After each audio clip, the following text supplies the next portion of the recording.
Ya, jadi saudaraku, teman-teman semuanya, saya mengulangi kembali bahwa kegagalan di dalam pembuahan untuk klengkeng new kristal itu rata-rata karena Waalaikumsalam warahmatullahi wabarakatuh. Kembali berjumpa dengan channel kami. Jangan lupa klik like-nya ya ketika menonton perkebunan yang kami share di channel ini.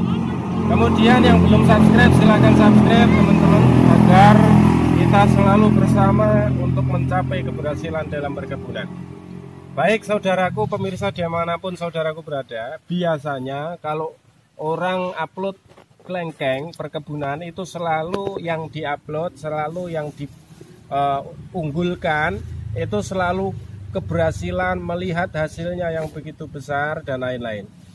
Maka teman-teman yang dirahmati Allah, untuk saat ini saya akan memberikan satu pengalaman di mana pengalaman ini adalah bentuk kegagalan ya di dalam sebuah perkebunan klengkeng new kristal ya. Mengingat apa? Semakin banyak kegagalan, biasanya orang akan semakin cepat mendapatkan sebuah keberhasilan, tapi jarang orang berani gagal ya, jarang orang berani gagal. Maka untuk menghindari banyaknya kegagalan mitra tani yang bersama kami Dai Kebon, maka di sini akan kami share, kami bagi semacam apa kegagalannya, bentuk daripada klengkeng new kristal. Maka yang pertama sekali adalah bentuk kegagalan dari pemacuan buah atau pembosteran ya. Ini sering sekali gagal dalam memboster, walaupun gagalnya ini bukan kegagalan fatal atau istilahnya pohonnya kemudian mati menjadikan kerugian yang besar, tapi kegagalan ini adalah kegagalan yang mengakibatkan kerugian waktu berjangka lebih lama. Saya ambil contoh pohon ini ya. Pohon ini sudah diboster ya. Pembosteran sudah dilakukan. Akan tetapi yang keluar bunga itu juga tidak maksimal. Kita lihat keluarnya bunga.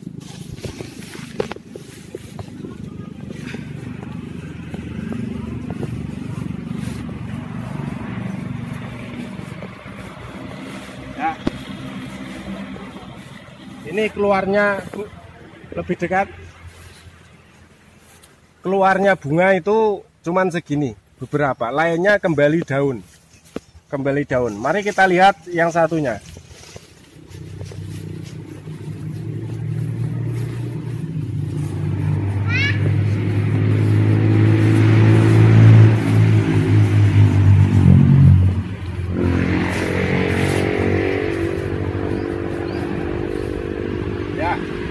Ini juga sama ya.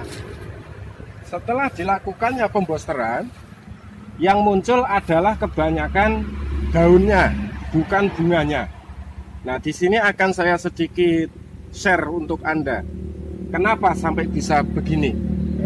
Mengingat dalam proses buah suatu pohon, apapun bentuk pohonnya, itu adalah masuk, kalau kita bicara adalah masuk ke proses generatif.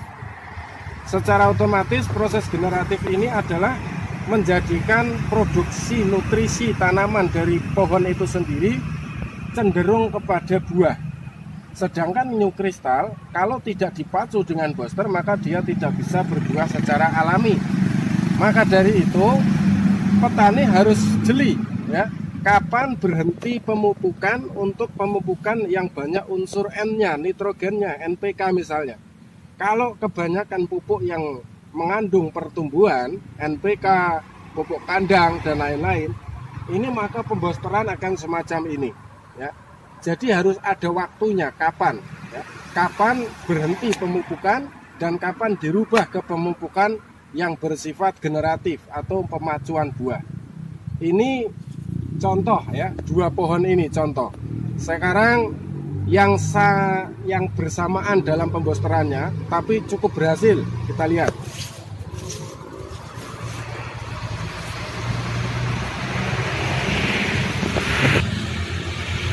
Ya, Ini kalau berhasil semacam ini, ya.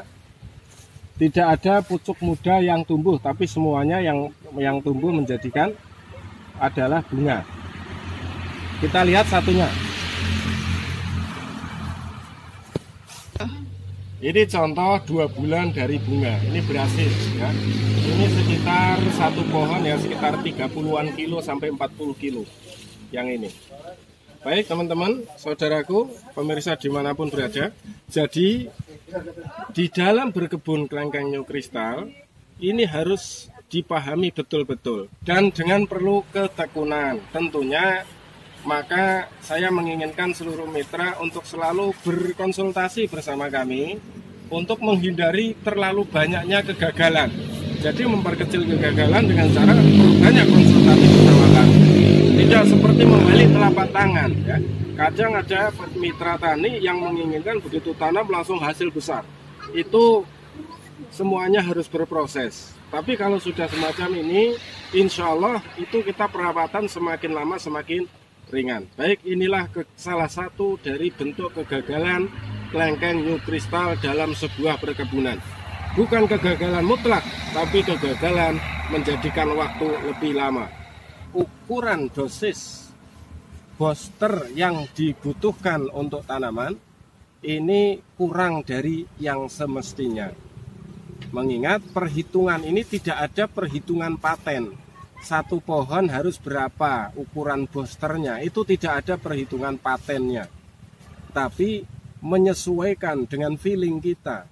Menyesuaikan ini pohon kapan kita tanam, ukurannya seberapa, posisi daunnya bagaimana.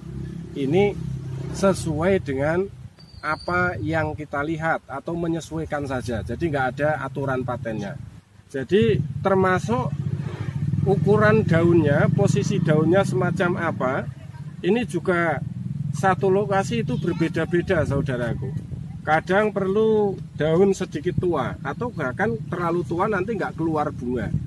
Jadi saya ulangi, dengan berdasarkan kebersamaan itu insya Allah akan mengurangi kegagalan yang terlalu banyak dan mempercepat proses pemahaman untuk pembuahan kelengkeng New Crystal. Saudaraku bisa lihat channel apa yang saya sampaikan di video-video sebelumnya. Tapi jangan lupa klik dulu subscribe-nya, hidupkan tombol loncengnya agar selalu bersama channel kami ya. Channel dakwah, usaha, perkebunan, kemudian channel-channel komentar untuk kepentingan rohani kita. Jadi dunia kita urusi, akhirat kita jauh lebih urusi. Assalamualaikum warahmatullahi wabarakatuh.